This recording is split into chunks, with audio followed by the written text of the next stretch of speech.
Alright, so I'm going to play y'all the biggest takeaways from this JJ Redick press conference where he was introduced as the new Lakers head coach. There was a lot of very interesting quotables that I found in this. The press conference itself was almost about 45 minutes, maybe a little bit over. So without further ado, here we go. And then I'm going to react to everything that he said and give you my synopsis and overall thoughts and opinion on it.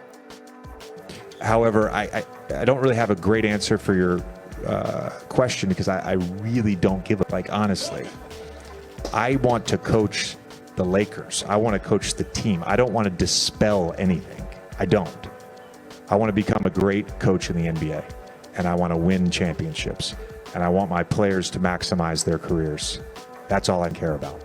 The expectation is a championship, and so it's my job, it's our staff's job, it's Rob's job, it's all of us to deliver a championship caliber team. We lean hard into that player development piece, and of course part of that is drafting the right way. I don't look at the current roster as being that far off from a championship caliber team. Come April, we will be a championship caliber team. The most important thing I learned from Doc, Doc was such a good motivator, and one of the things that I think he is particularly good at is creating a vision. I can have a vision for how I want to use them, but there has to be buy-in and collaboration. Throughout an NBA season, it's okay to have internal conflict. Lebron was very supportive of us and our process, but chose not to be heavily involved, and we respected that. Anthony Davis, our other captain, chose to be very involved and was very involved. There would be no podcasts. I'm done with podcasting for now. There was a noticeable contrast between Rob Pelinka and JJ Redick. What I mean is, when Rob Pelinka was speaking a lot, he talked about player development. He really honed in on that, how he wanted players to develop over time with the draft picks. And it seemed like he toyed with the idea in terms of, if there's an available deal to trade these picks away to speed up the process, we'll do it. But it seemed like he really wanted to focus on that player development. Whereas with JJ Redick, in this interview, he didn't speak on that a whole lot. It was more about, look, I know what this is about. It's about championships, right? Almost as if he was saying, I'm not here to just player development guys and, make the playoffs and hopefully get a rookie of the year. It's about hanging up that banner at the end of the day and bringing Lakers to another title. I spoke about what I'm about to say more in detail in another video I did a few weeks prior to this even happening, JJ Redick officially becoming the head coach. But if their idea truly is that JJ is going to come in and do what he was saying, look, I got to come here and get this championship, I think it's going to be difficult and things may get rocky for him. I don't see them winning a championship right away. Now, JJ himself said by April, I see this team being that kind of squad. So we're going to see. But if that doesn't happen, I think that's when that conflict that he was speaking about will start to come out a little bit. The only difference is this time it'll be extremely hard to try to put blame on JJ Redick if this doesn't work out. As you heard, Anthony Davis was heavily involved in this whole process.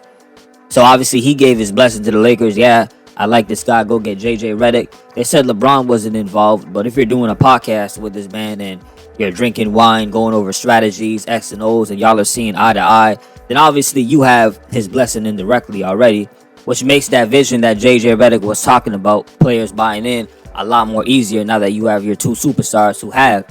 And of course, you never know what those role players may be thinking, but if they see the two big dogs going along with it, it's going to make it a lot more easier, at least for JJ Redick to get the other guys to buy in.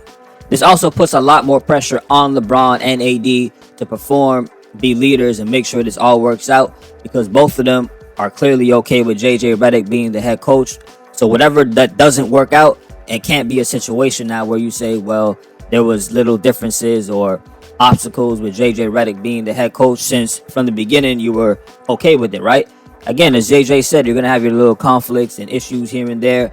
That happens with every NBA team. But in the end, it'll be extremely difficult to make JJ the fallout guy if all of this doesn't work out for whatever reason, or the team is struggling to make the playoffs, or things are not going as good as they thought. JJ won't get most of the blame. It'll be the people who ended up wanting him to get that position in the first place. And on the flip side, if it does work out, and this was a great move, the team is clicking, they get to a championship or at least an NBA Finals, LeBron and AD are going to look like some of the most prestige, outstanding players who knew exactly what they needed and put all of it on the line to make sure, hey, get this guy. This is who we want as head coach. We don't care what any of these critics have to say. Lastly, JJ's comments about Doc Rivers were very intriguing. As y'all know, JJ has been very critical of Doc Rivers in public, particularly saying that Doc Rivers doesn't take accountability for a lot of the losses and things that happen around the team.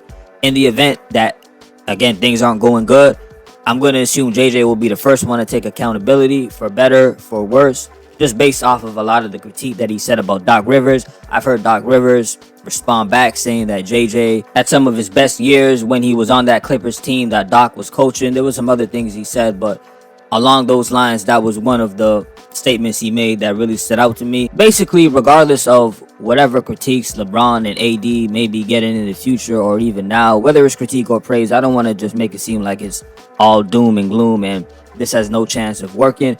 I'm just bringing that Doc Rivers part up to say that I'm going to also be looking for JJ to hold himself accountable, right? I don't see him just letting LeBron and AD take all the blame for this whole situation and ordeal if it doesn't work, right? Let me be clear. Also, something else that I'll be paying attention to is how much JJ can truly hold Anthony Davis and LeBron James accountable when it is time to get in their face and say, hey, you're not doing this right, you're not doing that right.